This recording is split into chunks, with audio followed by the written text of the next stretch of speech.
All right. Hi, Corbett. Welcome to the show. Oh, thanks for having me. I'm looking forward to this. Yeah, we've had so much in common that we already just discovered. That was really fun bringing in Chad and being like, how do we all know each other? I always say that the space industry reminds me of Reno. Reno's motto is something like the smallest, biggest city, right? Well, the Mm, space industry really is the smallest, biggest industry. It's always like a high school reunion, no matter where you go. that's right. It really is. And it's like people think you work at NASA. It's really cute. Like you can go anywhere in the world and they're like, oh, you work at NASA? Do you know Bob? And you're like, no, maybe. I mean, and then they're like, you have to narrow it down. Well, which NASA center? And then people are like, wait, there's more than one. You're like, yeah, there's several. And they're like, okay, but do you know Bob? And you're like, maybe, Yeah. but it's Which, true. when I used to work at Johnson Space Center, everybody asked, "Oh, you work there? Do you know so and so?" I'm like, "There's like 50,000 people on site. It's like a large college campus." So, Yet we both know Greg Summers and we both know both know so Greg. many. Shout out to Greg. Oh, shout out to Greg. Shout out to all the folks who have ever, had any employment there because you feel connected. You really do feel like family. And I remember, I'd love to hear your story. I remember just the first time, the very first week I was there, I felt like home. I'm like, okay, I'm home. This is going to be my future for several years. And I landed and I didn't know a soul and I didn't care. I was part of NASA. It was always my goal. So let's just, and I just started in public affairs and those were my forever friends now, still to this day. So, how did you get started in this industry? Did you go to school for science, space exploration? Tell us your pathway. Yeah, so I always tell everybody, there's a phenomenon that or a math calculation called the random drunken walk, right? Or this the random walk, and it's how you get from here to there without a straight line randomly, and that's kind of been my career, right? I've always thought that uh, do what's exciting to you, regardless. One of the things I like to say is be fearless, not reckless. So be fearless in what you do. Just don't do it stupidly. Do it smartly. Learn about it a little bit, and go do it with all your might. And so that's how I got here. So, when I graduated high school, I thought I was going to be a psychiatrist, and I didn't take any math or any physics or any of that stuff. And I was studying psychology for almost 3 years, and I was in the Navy. I ran out of money, and I joined the Navy, and I was still going to school.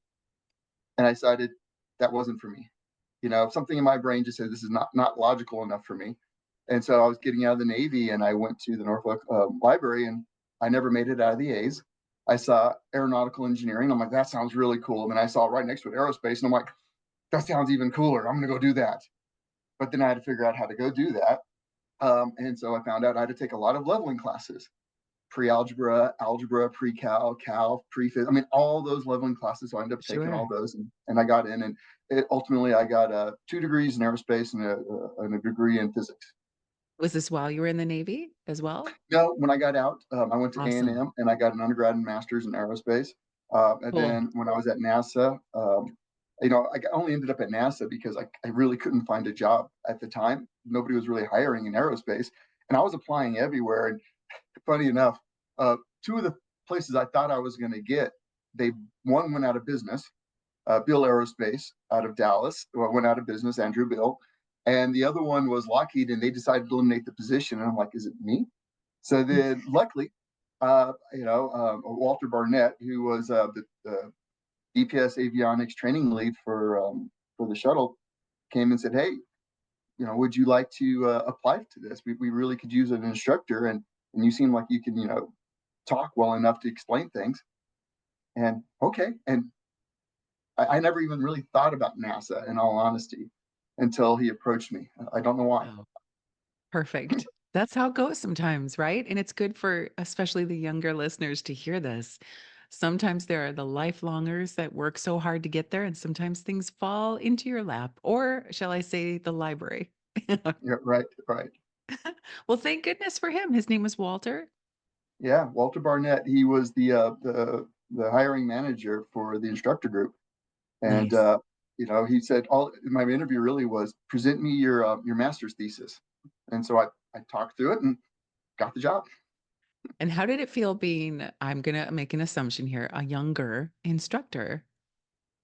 Well, so I had joined the Navy first, so I was actually probably older than some of the people more experienced than me and been there Ah, many, many okay. years, right? Because Okay. I joined the Navy, then then had to get my degrees afterwards, and so I, I always thought that, uh, wow, you know, I almost felt old at first, but then I realized that I had way more experiences, and especially all the psychology that I learned. I think it really did help me become a much better instructor and a much better student. Did the Navy help with the NASA culture? It did. It helped me understand a lot of it. Where being in the military, I really understood chain of command, and I Mm, appreciated it for what it was worth. And when I got to NASA, it was very chain of command ish, and a lot of people had a mhm. hard time adapting to that because they never really had to. Well, my dad was in Air Force, so I kind of grew up that way. He was a spy plane pilot, by the way, flew the Wow. U-2s. But Wow. Yeah, and so A whole I nother kind of podcast right I there. know. So I kind of already knew and was very comfortable in that scenario, and so I didn't have any issues with that at all. Adapting to that, and in fact, I appreciated it because it really made me feel at home. That's nice.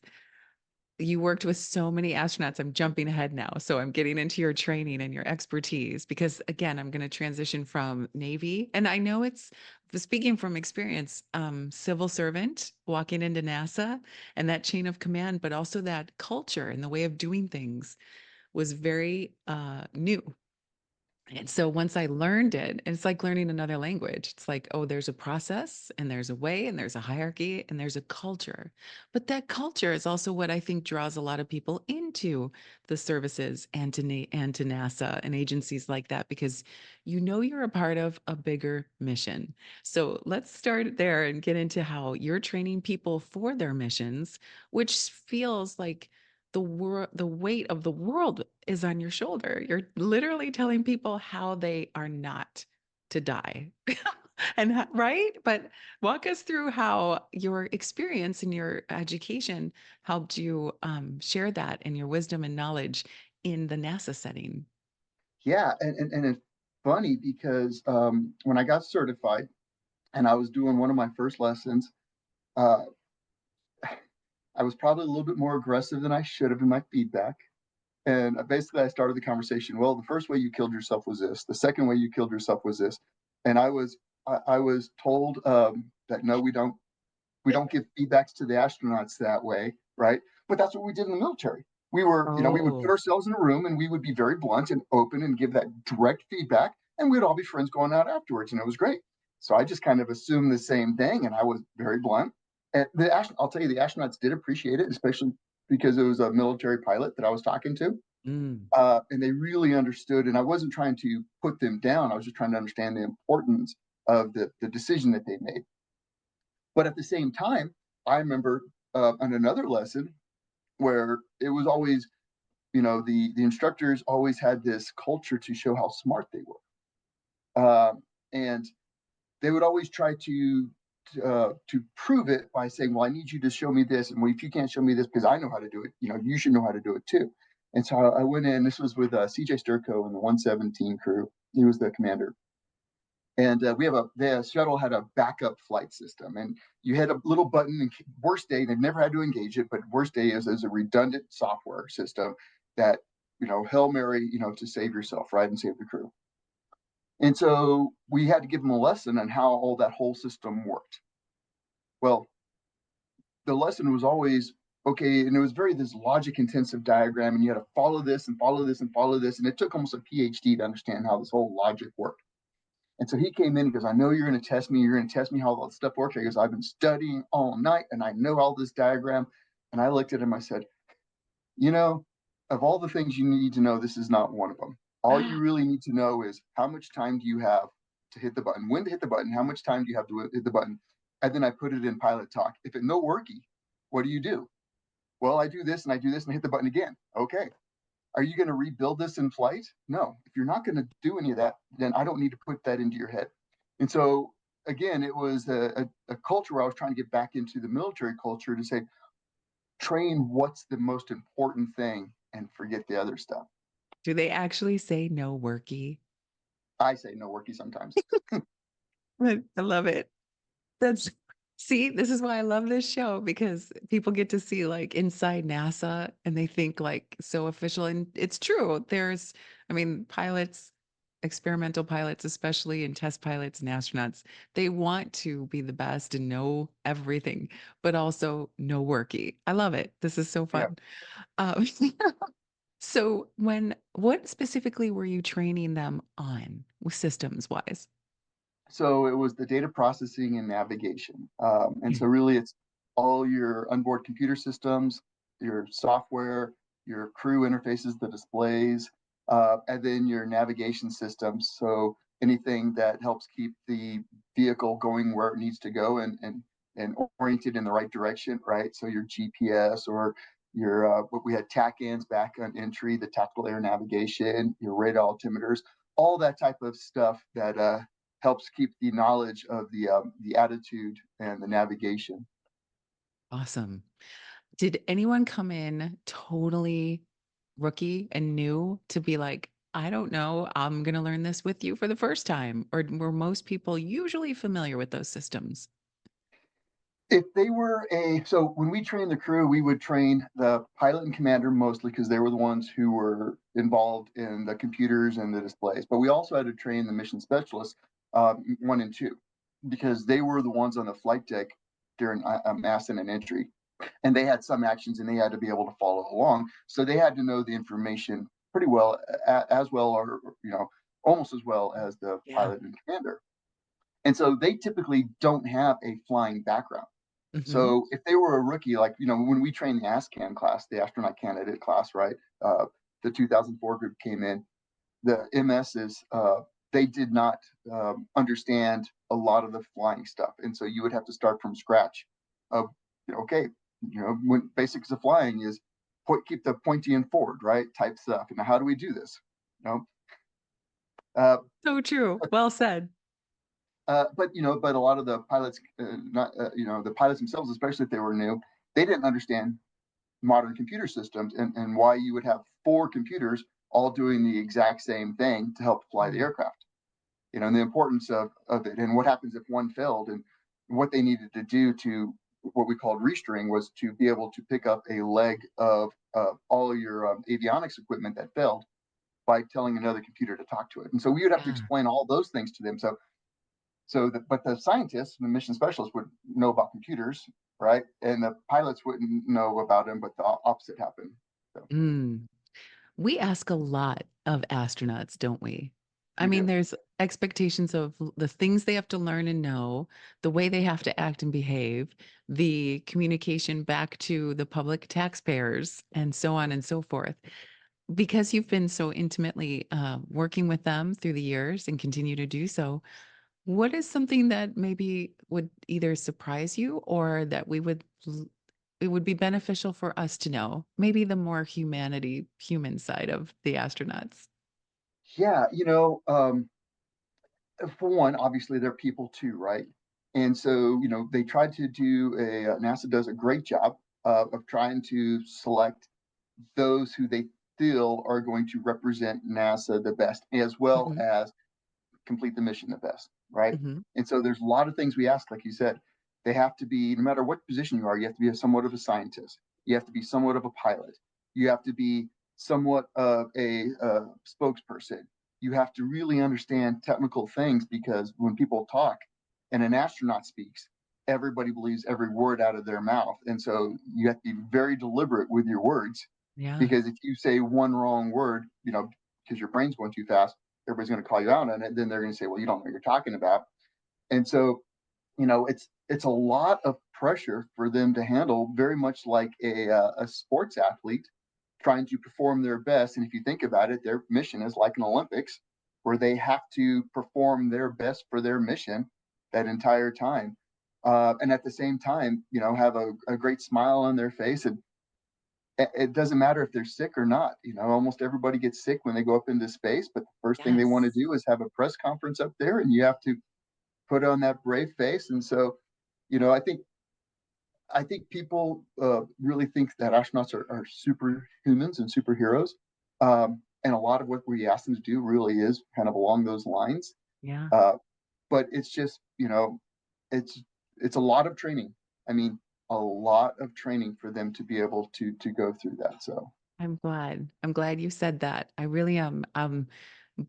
You and I have had the privilege of seeing them train and but also seeing them in the hallway in their street clothes, regular clothes, I guess. And they are human. They have families back home. They have aspirations and uh, things that they want to do.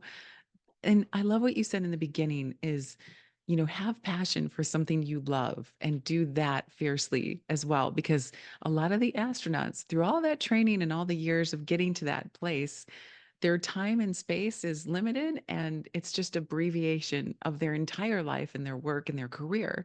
And so some of those mission specialists, they're very well versed in the things that they're part of that mission on, whether it be, taking the Hubble Space Telescope up and whatnot. So I love that you said that because we ask a lot of them and it's pretty intense. And sometimes I'm like, wow, they are superhuman. Um, but I love that you got to spend so much time with them too, and I'm sure got to know so many. Do you still keep in touch and share and see them and oh yeah, enjoy it? I Good. I still talk to a lot of them. In fact, one of my neighbors is a former retired astronaut, Hall of Fame astronaut. So yeah, I get to see a lot of them all the time, talk all the time, especially when, like I said, the high school reunions, right? The conferences, Yeah. they're almost always there, and you get to catch up and see what they're doing these days. So Yeah, and they're all still operating at that level, They're the intensity in which they just live their life is always, I think, very impressive, but also I'm tired just thinking I know. that, they're still doing what they love and, they live that way. They really do. But maybe that is military based or maybe that's purposefully based or maybe it's just the idea like, you Well, you work so hard to get somewhere and I, then you just want to keep going. I think NASA does a really, really good job in their screening process of, if you're not there for the right reasons, they find out pretty easily, and they screen you out of the selection process. So I think that in itself keeps those who are passionate and driven in the core, right? Yeah. It doesn't mean that somebody doesn't slip through the cracks, but man, I think they do a really, really good job of really finding people who want to be there because they're passionate about what they're doing. Yeah. Okay, so you talked about something that you worked really extensively on, and that's the training for shuttle, which is now since retired, which is totally weird because when I take my kids to the museum and I say that's the space shuttle, which is now in a museum, they're I'm like, well, it's very interesting to show your kids something that you once worked on that's in a museum. Yeah, And now is things like the Dreamliner, Dream Chaser. Can you walk us through how the technology and software has changed? yeah. So a big difference between the two vehicles is the space shuttle didn't have enough memory to hold all the software. Maybe Wow. people don't realize that, right? No, I didn't The either. original computers for the space shuttle were IBM AP101As, I think, and these were 1970 technology, and they had about a half mega memory between upper and lower memories, about a half mega if I recall correctly. And so they didn't have enough memory for all the software.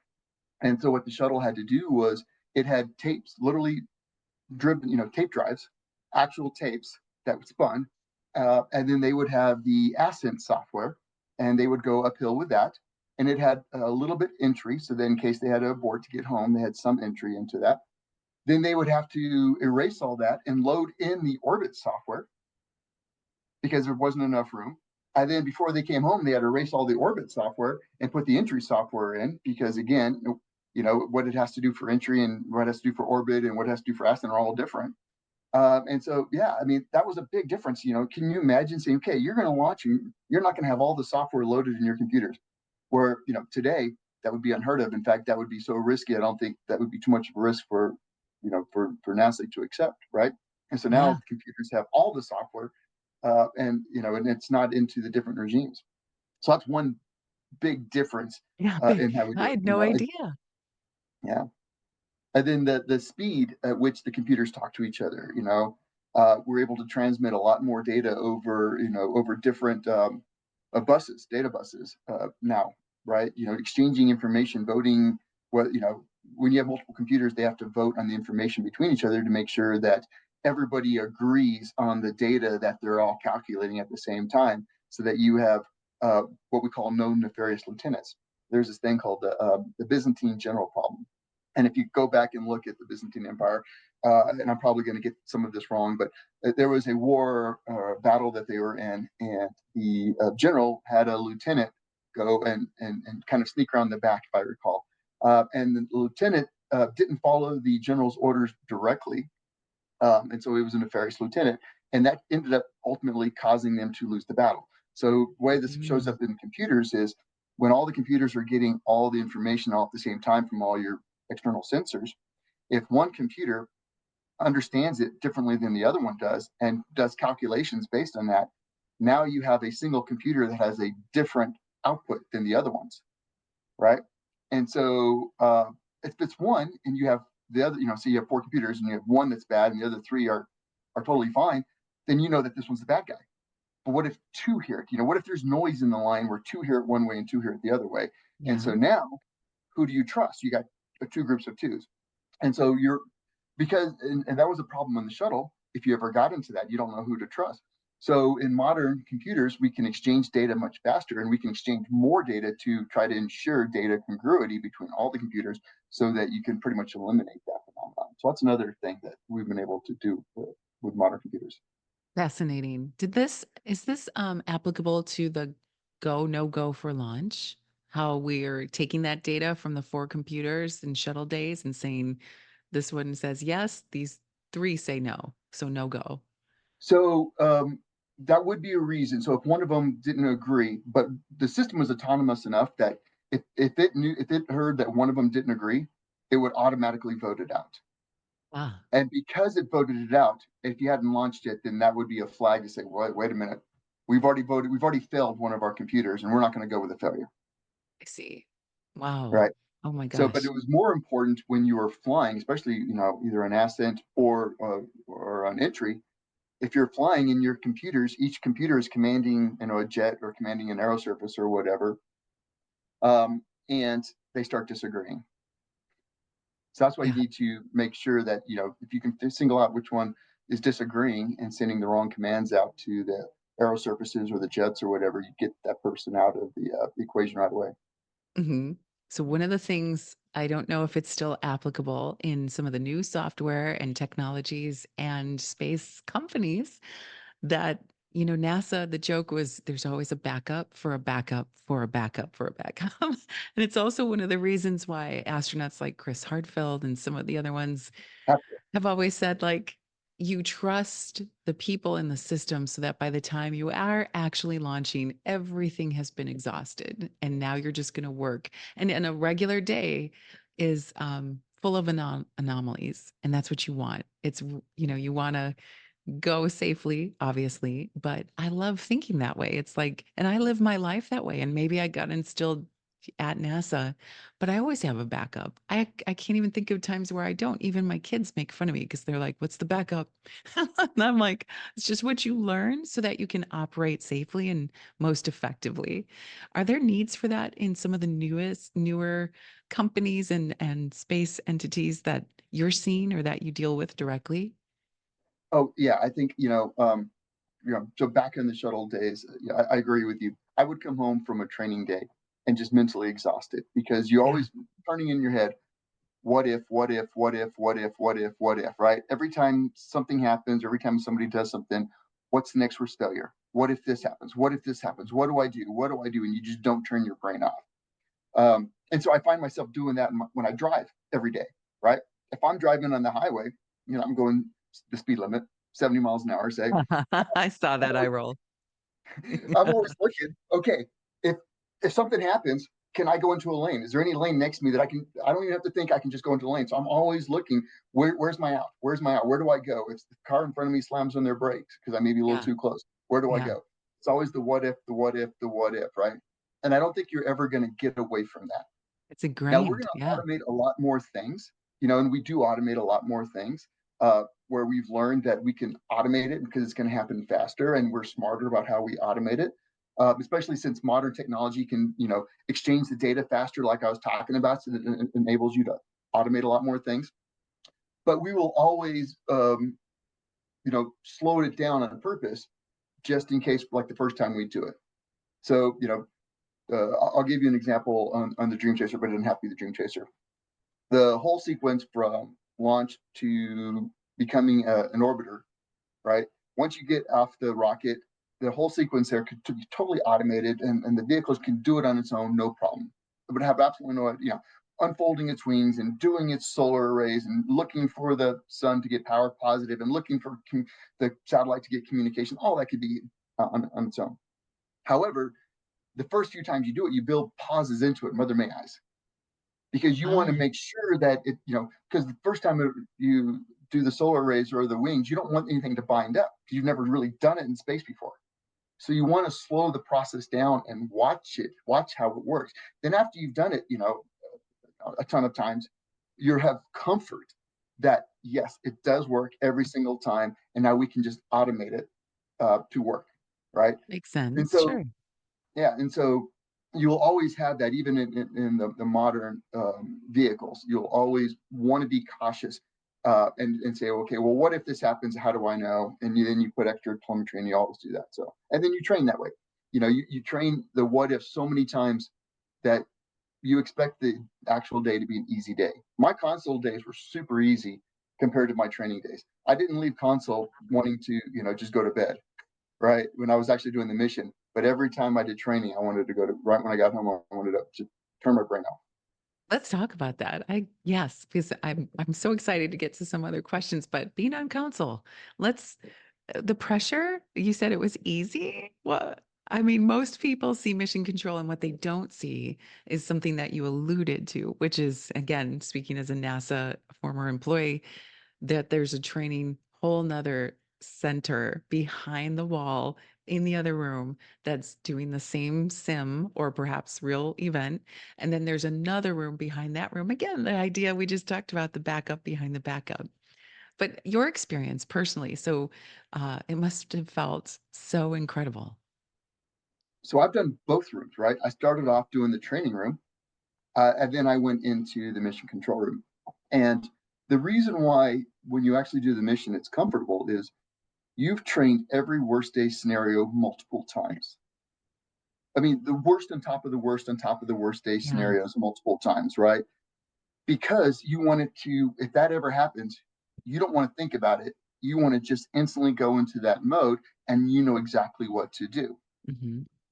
And so you've trained every worst day scenario to the point where when the actual mission happens and nothing happens, it's it's just a sense of calm.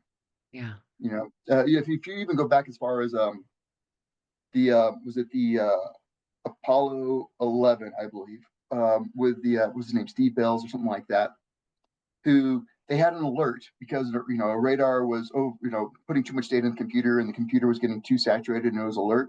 Well, they had trained that scenario that as soon as it popped up and it almost caused him to scrub, he was able to quickly identify, no, this is this thing, turn off the radar, and you should be good, right? And so because they've trained that scenario over and over again, that it was an instant reaction, Yeah. and okay, made the decision. Yes, that's that beautiful ingrained. And I love it because it, in many ways, keeps you safe. I love that I'm instilling that in my kids because I'm like, well, but what if this? And they're, oh, mom. And I'm like, no, really, what if this? What's the next step? What would you think to do? Or I'll tell you what you'll do. And then next time it'll just happen and you won't have to think about it. So I love it.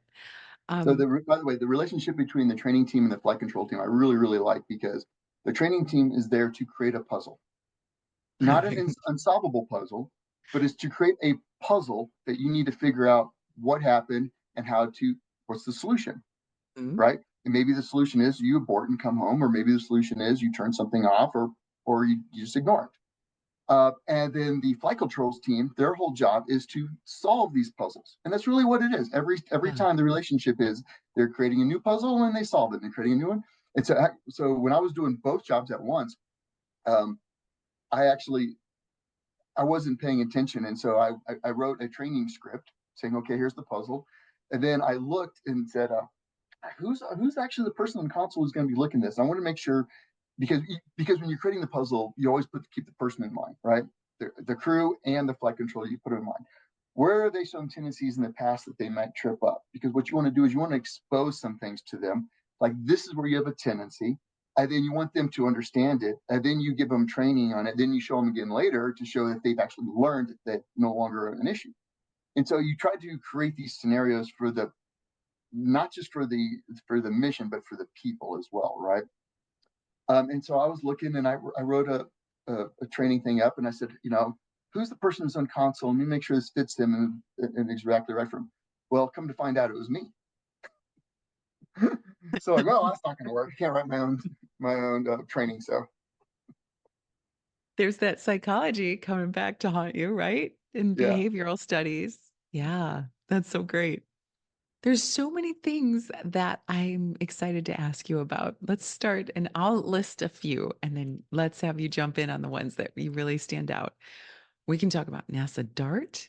We can Oh talk yeah. about espresso on station, lunar meteorite mapping. What is that? I know my audience is going to love to hear about that. Heliophysics. Where would you like to go? Oh, we can go to all of them real quick. I mean, Okay, good. so I've always my whole career was always human spaceflight, and now I've transitioned into this small satellite company, and it's absolutely fun, right? One, the missions are so much shorter and quicker, and you can build something and fly it in so much little time. I mean, we can do something right now in 18 months, from contract start, meaning nothing you built or even thought of, to launch. Where on previous programs, I worked 12 years, and it still hasn't flown, right? Incredible. So Yes. it's, it's Yeah. it's really exciting, and then the where I see the passion in people is when you talk about what you're doing. So DART, so the company Argotec we work for, um, one of the famous missions they did is the NASA DART mission, and DART is where NASA it's the double asteroid redirect trajectory or something like that, or Well done. maybe it was Yeah. or Diamorphous asteroid. I don't remember the exact acronym, but NASA took a satellite and ran into one of the two asteroids of a double asteroid system for the purpose of trying to change the trajectory and understanding the physics. Can you use momentum to do this, right? Can you use kinetic energy? Kind of in a doomsday scenario, if we really needed to, does this work? And then we built a small satellite that went along with them to take images. We were the paparazzi. And so now people not just, you get to hear about it, that NASA ran into this asteroid. No, you get to actually see That the was impact, incredible. the debris cloud Incredible. that happened afterwards. And by the way, I just read an article last week. They're still writing articles about this, about the images and how they're using that to propagate what they know about what's going on now with the cloud that happened and the asteroid and all this stuff. And now they're saying, well, we might not want to do that again Oh. because it actually could cause more damage than what it's saving. And can And I so you just interrupt there? That's so typical NASA that they build things for life extension. I'm thinking lunar rovers, Mars rovers, that the projected use or projected years, and it always goes extended. It always goes over. There's always what NASA likes to call spin-offs that yeah, come out of like it's designed for this one thing, but it's going to multiply and benefit so many others. And this is a great example that you just said that the science keeps showing and keeps unfolding. So I'm sorry to interrupt. yeah, no, Dirk. absolutely. It's a privilege because you think that what you're doing is just this one little thing, but then here 3 years later, uh, wow, people are still learning it, and we're still understanding, and it's still contributing to science. And it is that the beauty is it's contributing to science. It's contributing Yeah. to what people are learning today, and that's what really makes it feel so good about supporting these missions. Mhm. Like you said, another one we're working on is a mini coronagraph, right? And the whole job is to create a little eclipse of a sun, and then it looks at the corona, and the sensor is measuring that. And they believe they can get almost as good as a multi-billion-dollar satellite with a satellite, a smaller satellite that costs a fraction of the amount. And instead of taking 20 to 30 years to build and deploy, we can do it in 18 to 24 months, and get we can get science faster, almost as good, maybe as good. We're going to find out, but we can get it faster. And the more you can do these things, the more you're going to get the information, and the more you can say, "Oh, you know what? If I did this a little differently, I can send the next one up and add this thing to it, and now I can get better science." And And I can Corbett, do would you that. also argue that when you get that fast turnaround that you just explained, it reaches more people back on Earth too, like more than just academics, more than just scientists? Would you agree? I think. Oh, absolutely, because Yeah. instead of taking 20 years to get the science, you're getting science in 18 to 20 months, right, or 18 to 24 months. And now you're able to, within the next 18 to 24 months, you can send up another one and say, "Oh, but I want to see the data this way now." Then you send up another one. So how many can you send up? Say it takes 2 years per time you do that. You can send up 10 of them and constantly make the system better over those 10 than it took you to do the one giant one, which, you know, may or may not work as well as you expect it to. Think of Hubble. Hubble's been a great success, and I love Hubble. But when it first was up there, we had to put glasses on it because it didn't work as well, right? Yeah. And it took Yeah. 20 years. Then it took lost some time to be able to put the new lens on it. So imagine all that time you could have put a bunch of smaller ones in space. Yeah. All right. Let's talk about espresso on ISS. I love this So clever name. yeah. So this goes back to fearless, not reckless, right? So Argotec got our start by training European astronauts, ESA astronauts, for their payload missions on the space station. Uh, the short version I like to tell is that the Italian astronauts always complained that they couldn't get a real coffee, and more importantly, an actual espresso on the space station. It's always that freeze dried stuff that you rehydrate. So the company had never really done hardware before, and they said, "Well, let's take on this problem." So they teamed up with Lavazza and built an espresso machine that's flying on the space station today. It's approved for unlimited use. They don't have to ask for it. They can go and do it. And that was just one thing where they've never did hardware, but they said, "Let's try it. There's a Yeah. problem. Let's try it." And they did it smartly, and they were able to fly it. And now, okay, well, now if you take this, what can we do next as a company to make the astronauts' lives better? And one of the things that we've been thinking of is something to the effect of, well, how do you make food in general better, right? Because today the way it is, it's freeze dried, dehydrated food that you put in there, and everybody loves hot sauce because it's your taste buds, your tongue swells, and so you lose some of your taste. And so you have this food that's just kind of not as appetizing. And if you're a space tourist paying 20 to $40 million a ride, whatever it costs, you're going to want a little better experience than that, right? Especially if you want to get more and more people to do this. Sure. And so, how do you create almost a gourmet meal for them that's not just rehydrating something? And so, you can think of these vending machines that they have in Japan that you can put your a couple dollars in or yen in, and it makes a couple noodle soup from almost from scratch, right there.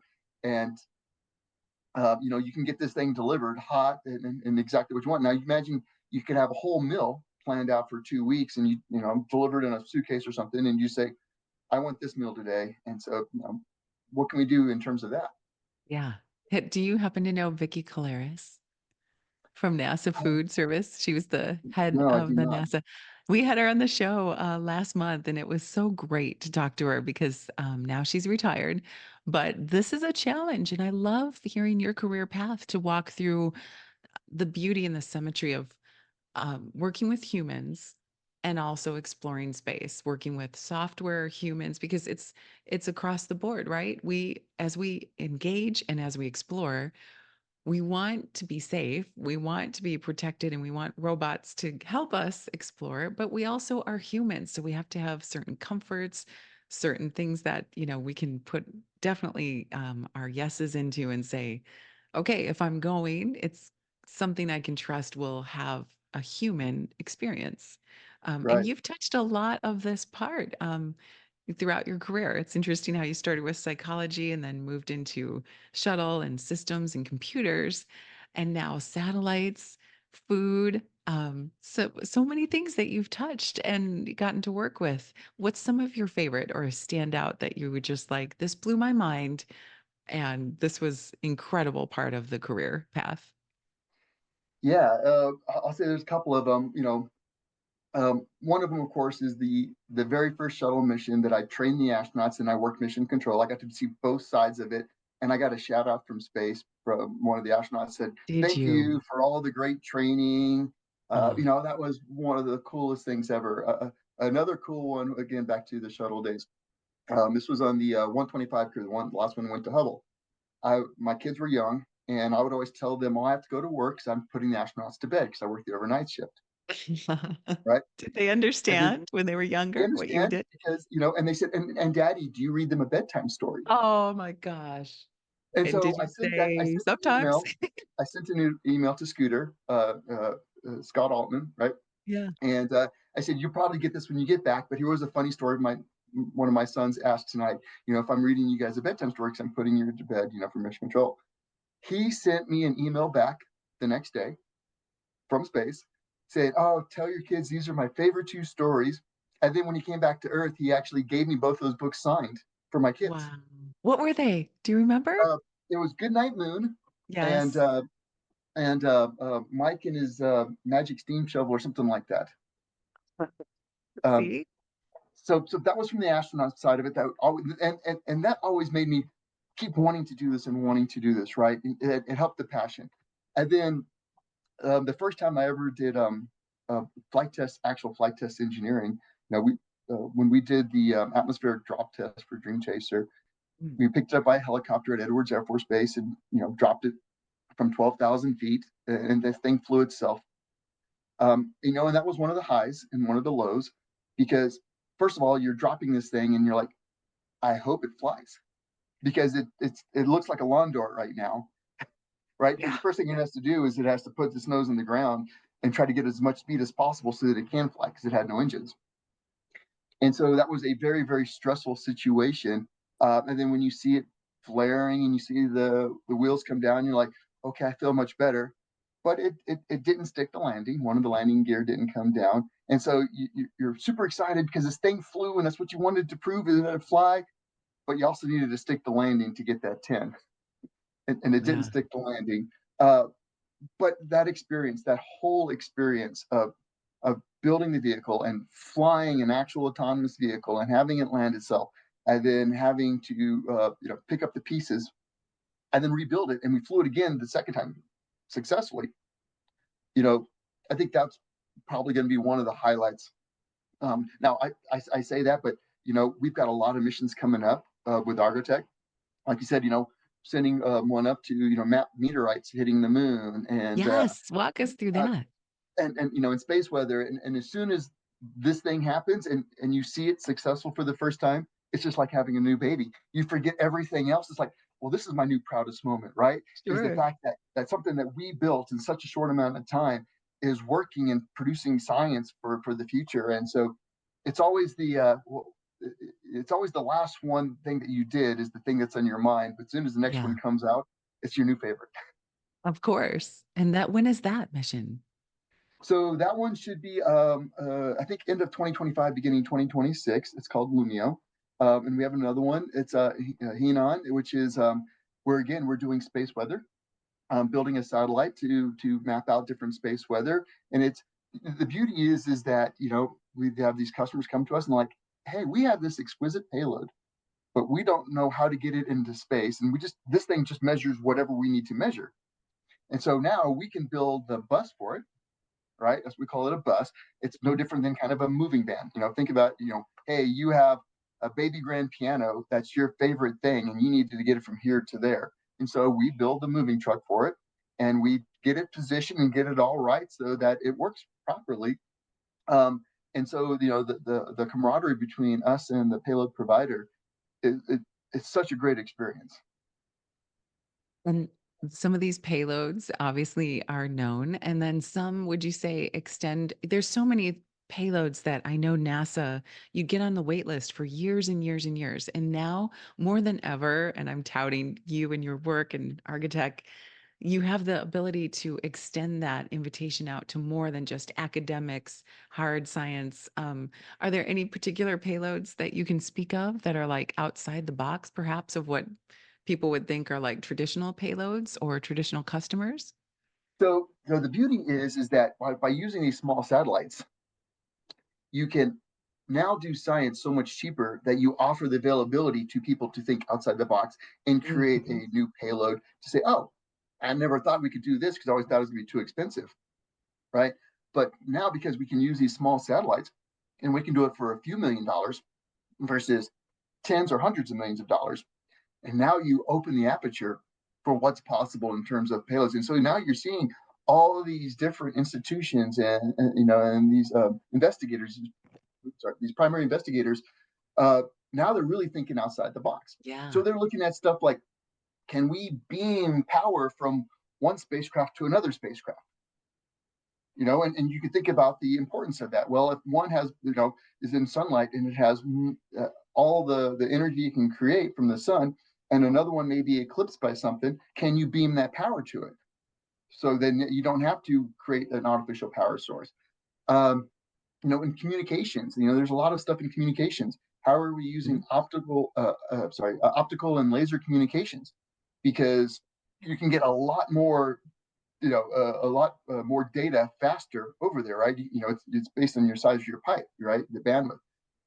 And so, but then there's also, well, we want to know what is the magnetism or how that changes in just space in general. And so now you can take everyday sensors and you can put them into a smaller satellite, and now you can get data that you're not groundbreaking, but nobody's ever done that before either because they just took a modern sensor and now they can put it in this small satellite pretty cheap, and now they can get all this extra data that's going to help future satellites.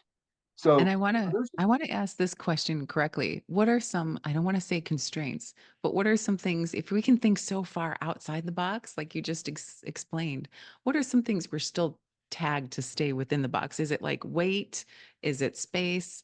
Is it time frame, like you said, 18 months? I think is incredibly fast, but I'm sure people maybe who have biological things, I don't even know if they can go on satellites, but is what are some constraints is not the best word, but things we have to stay within the lines still. Yeah. So one example I'll tell you right away is like Artemis. So when Artemis flew, and we flew on Artemis, right? Argotec, they had 10 small satellites with it, and six of them failed for various reasons. Either because it took 2 years for it to launch, and so they ran out Mhm. of power before they could even launch, before they get deployed. Uh-huh. Or when they got deployed with a an unexpected spin rate on them, and they couldn't recover from it, right? And so those are always still constraints. Is I've got a battery, I've got solar arrays, but I've also got a battery. Well, how long can my battery last?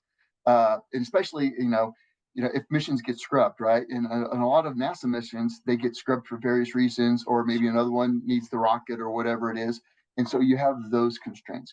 You always have size constraints. I can only put so much solar arrays and generate so much power. And on these smaller ones, if some of them have propulsion systems. Both of ours that we flew with Artemis and with Dart had propulsion systems. But the thing is so small, the propulsion system is limited, right? So you can only use it so many times, and you can't refuel it. And then you're always limited to the volume that you have available inside your satellite. Again, because the whole purpose of a bus is so that the payload provider, they don't have to create something that has computers and software and guidance, navigation and control or communication. They can just plug and play the little thing.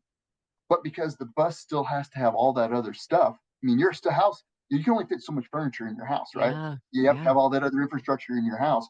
And so there's only so much volume that they can fit in until you get bigger and bigger and bigger, right? And then, of course, the bigger you get, the more time it takes, the more money it is. And so it's always a balance of those things and constraints. And again, you can only generate so much power. And when you're talking communication, the more exotic the communication, the more power it needs. And so, okay, well, now I have to go to a bigger satellite. Or if you're looking at Earth's observation, if I'm having a telescope look at the Earth, right? I need to have so much volume to fit it or so much power. So yeah, there's all sorts of things, in considering. Always. Yes, but you and your company have really opened the door for space accessibility. And we're seeing that more and more, which is making it just like you said, the PIs and some of the people who are thinking outside the box. Yes, there are still constraints, but now you can start working and thinking beyond those. So, in that spirit, what's next for you?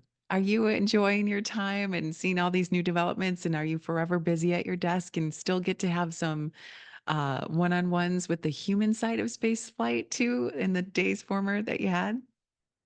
Yeah, so you're always going after the next big dream. Like, what's the next big thing we can do, right? The vision for us is in about 5 to 6 years we want to build a constellation of satellites around the moon for communication purposes.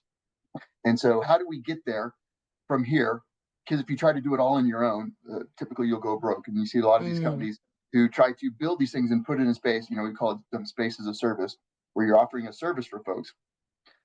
It's a whole huge infrastructure, and there's a lot of financial costs with that. And so, how do you build up the company and build up the portfolio so you can get to where you want to be in the next 5 to 6 years, but financially you stay stable as well? And so, always planning that roadmap out. But getting back to the human side of it is, one of the things that Argotech we do, and I've always done this in my career, which is why it was a great relationship, is always try to team up with universities as much as possible to help the students help give back.